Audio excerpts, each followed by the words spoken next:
Docking to Demos in 4 hours, 27 minutes. Weightlessness commences in 4 hours, 8 minutes. Speed matched with Demos. Clearance granted. Docking collar extended and ready. Request from Demos for docking collar matching information.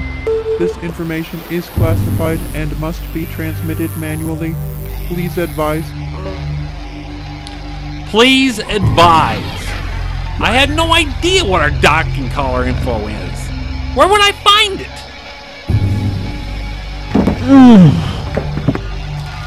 Come on. Do you know where the docking collar information is? Sorry, no idea. Found it! Now what? That's not a very Christ-like attitude. You're right. Please forgive me. This is Lieutenant Junior Grade Philip Edwards. Your docking collar information is either incomplete or inaccurate. I have been ordered to make a physical inspection, so please, make ready for boarding in 15 minutes. We're having company. No, you guys have your meeting. Let me sleep.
Phil Edwards, may I see your disc with your docking collar information on it, please? We have very little time. I can examine this as we go. Go where? To physically examine your docking collar, But that's in the core. which is why we need to hurry. There's no need for both of us to go. If everything checks out. I'll just stay here and watch on the monitor. But if everything does not check out, you should both be present to sign any necessary change orders. Please, we have very little time. Humor him, please. Oh, all right. Here's your original disc and a correct copy. All I did was make a copy of your disc, then corrupt yours. So what's going... There's very little time, so please, just listen. Victor's been jailed for negotiating and signing that contract of yours. But there's nothing the council can do to change the terms, since it's countersigned by the king himself. What really infuriated the council is the automatic renewal clause. That was His Majesty's own idea. What is going on? I was picked for this assignment because I've been so apolitical. I really don't know what the argument at the bottom of it all is about, but I did some snooping around. You'll need a disc to cover me. When my superiors asked about my visit, don't waste time lying to them. They'd know anyway. Just show them to this and let them draw their own conclusion. Oh, by the way, I examined your docking coupling before seeing you, and I'll work without any problems. Any news items you choose to print will be monitored. We're safe so long as Lunar Councilman Kennedy and Rockefeller believe that you don't know anything. They're correct. We have no idea what's going on. But the Lord has protected us so far, and He will continue to protect us. You sound like you really believe that. Well, you certainly need protection from someone in high places. Let me explain what I think's going on. Every colony has a limited number of natural resources. Now, the colonies can trade with each other, but most of the trading is done with Earth.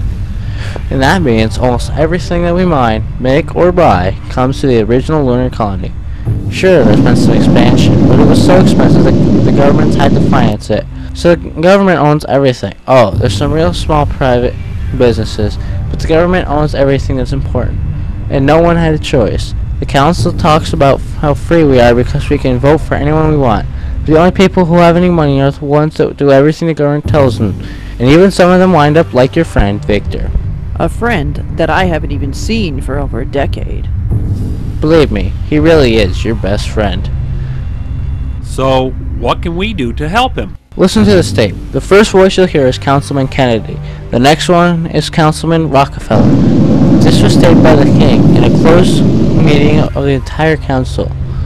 These greedy balloonists are an ultra-rich aristocracy. They lack any compassion for their less fortunate fellow colonists and are attempting to exploit them by shackling them into economic slavery. This is just how the oil companies of ancient Earth treated their fellow countrymen.